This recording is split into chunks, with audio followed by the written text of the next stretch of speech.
Good morning, students. As you know, we have already done 3 topics of grammar.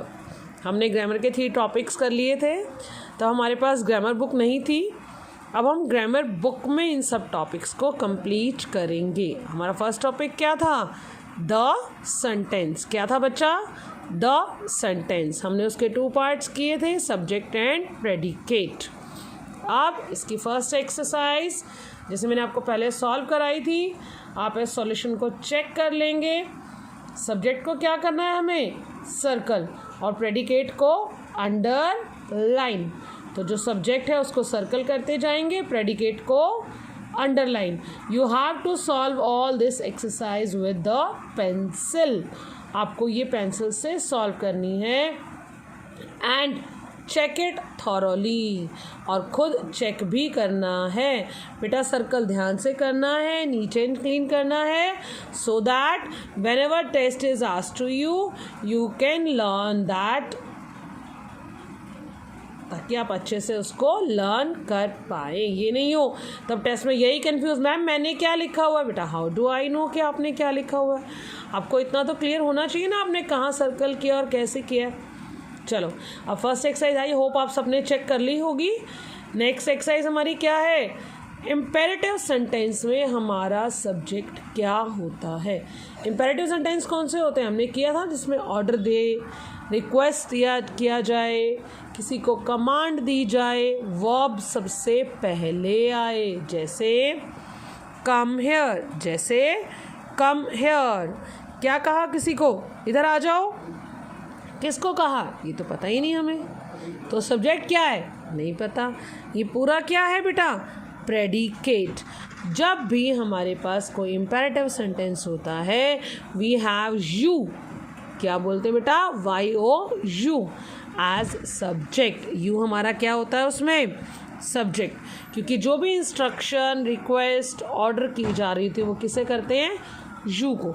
जैसे मान लो मैं किसी को कहूँ गो देयर, तो किसको कह रही हूँ? यू. जिससे मैं बात करूँगी, इज़न्ट इट? जिससे बात कर रही होंगी उसी को तो कह रही होंगी ना कि आप इधर जाओ, उधर जाओ, खड़े हो जाओ, बैठ जाओ. किससे कहूँगी? नहीं तो और. इसलिए सब्जेक्ट क्या होगा इम्पेरेटिव सेंटेंस में? यू. क्या होगा बच्चा? यू. अब नेक्स्ट पेज पे आ जाएंगे अपने.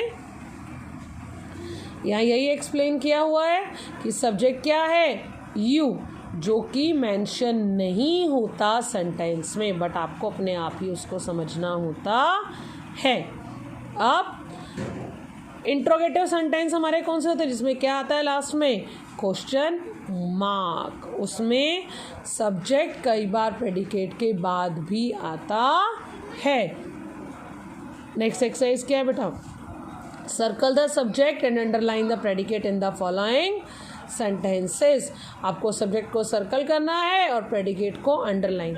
अब जहाँ सब्जेक्ट नहीं दिया हुआ वहाँ पर सब्जेक्ट लिख के एरो लगा के आपने क्या लिख देना है? यू. जैसे मैंने लिखा है, but with pencil. You will not use any pen. मैंने पेन इसलिए यूज़ किया है कि आपको क्लियरली विजिबल हो जाए. आप क्या यूज़ करेंगे? सिर्फ और सिर्फ पेंसिल. क्या यूज़ करेंगे बच्चा? सिर्फ और सिर्फ pencil. Set on that chair. कैसा सेंटेंस है ये? इम्पेरेटिव. पहली बात तो यहाँ क्वेश्चन मार्क नहीं आएगा, मिस प्रिंटिंग है ये. यहाँ क्या आएगा? Full stop. ठीक है. और सेकेंडली इम्पेरेटिव है क्योंकि सबसे आगे क्या आ गई? वर्ब. काम कर रहा है ना वो, उस चेयर पे बैठ जाओ. किसको कह रहा होगा फिर? यू को. Okay. Second one, how are you. किससे पूछा जा रहा है? तुम कैसे हो. किससे पूछ रहे हैं? यू से. फिर से इसमें क्या हो गया? You subject. Is it clear बेटा? अब आप इस एक्सरसाइज को भी सॉल्व कर लेंगे. फिर भी कोई डाउट है, you can call me, WhatsApp me, ask from me. मैंने जल्दी ही व्हाट्सअप पे आपको वीडियो कॉल करनी है and we will take a oral test. ये आपसे पोएम भी सुन सकते हैं जो आपको पोएम लर्न करने को दी थी. सो जो काम कराया जा रहा है उसको साथ साथ लर्न करते जाइए. आज आपका हम लेसन 1 ग्रामर का कंप्लीट कर लेंगे, तो आप इसको साथ में ही लर्न भी कर लेंगे बेटा. साथ साथ लर्न करने से ये बेटर रहेगा कि जब मैं आपको कॉल करूँगी, आपका वीडियो कॉल होगा मेरे साथ, एक टेस्ट कंडक्ट किया जाएगा, तो आपकी ग्रेडिंग मैम साथ साथ करती जाएंगी। तो आप ये नहीं कहोगे मैम मैंने लर्न नहीं किया, नहीं कहोगे ना ऐसे, आप तो बहुत अच्छे बच्चे हो। You will say yes ma'am I am ready for the test. क्या बोलेंगे? Yes ma'am I am ready for the test. Okay बेटा। नेक्स्ट वन देखो क्या है, fill in the blanks with suitable subject और प्रेडिकेट। आपको ये सब्जेक्ट्स दे रखे हैं, कुछ में प्रेडिकेट दे रखे हैं। आपको उन सेंटेंसेस को कंप्लीट करना है। द गर्ल डैश, आप यहाँ कुछ भी लिख सकते हैं। The girl is very beautiful, the girl is reading a book, the girl is reciting a poem, the girl is learning a poem. Is it clear? आप सेंटेंस को अपने अकॉर्डिंग कुछ भी लिख सकते हैं, but that must be meaningful and that must be grammatically correct. Next one, the sun dash. अब sun is a hot ball of gases. Sun gives us heat and light.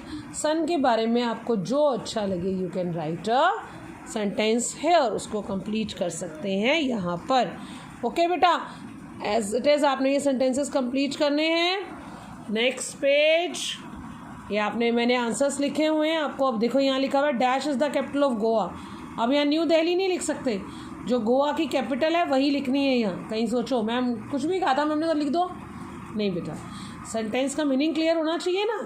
The stars shine, the stars twinkle in the sky, the stars are very beautiful, कुछ भी जो आपको अच्छा लगे। The stars are very bright. इसी तरह से आपको मीनिंगफुल चीज़ों को कंप्लीट करते जाना है।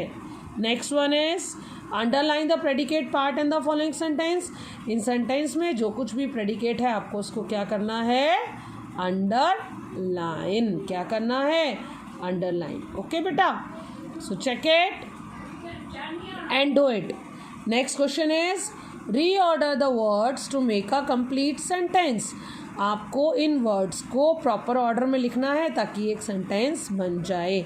सबसे पहले आपको ये स्लैश नहीं दिया हुआ, आपको पेंसिल से ये स्लैश ज़रूर लगा लेना है ताकि आपको वर्ड्स सेपरेट हो जाएं और आप अपना काम कर लो।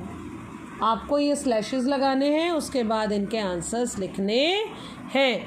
आपको एग्ज़ाम में इनके अलावा और भी 2 और 3 सेंटेंसेस आ सकते हैं। सो आप घर पे अपनी रीडर की बुक में से कुछ सेंटेंसेस मम्मा से लिखवा सकते हैं, उनके उल्टे सीधे वर्ड्स लिख दीजिए, उनका मीनिंगफुल सेंटेंस बनाइए। जैसे यूसुफ लिव्ड इन अरेबिया, ये है ना फर्स्ट चैप्टर आपका।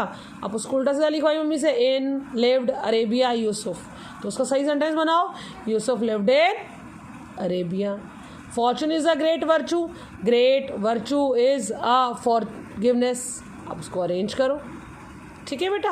तो आपको अपने चैप्टर्स में से प्रैक्टिस करनी है। आपने रीडिंग कितने अच्छे से की, इस चीज़ का भी हम टेस्ट इस ढंग से ले सकते हैं। So you must be careful regarding your work.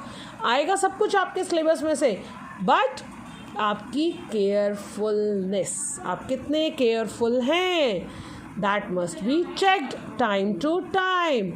B careful, be attentive and do your work honestly. If you have any doubt, any problem, call me, WhatsApp me anytime बच्चा। बाय बाय, कल हम next chapter के साथ मिलेंगे।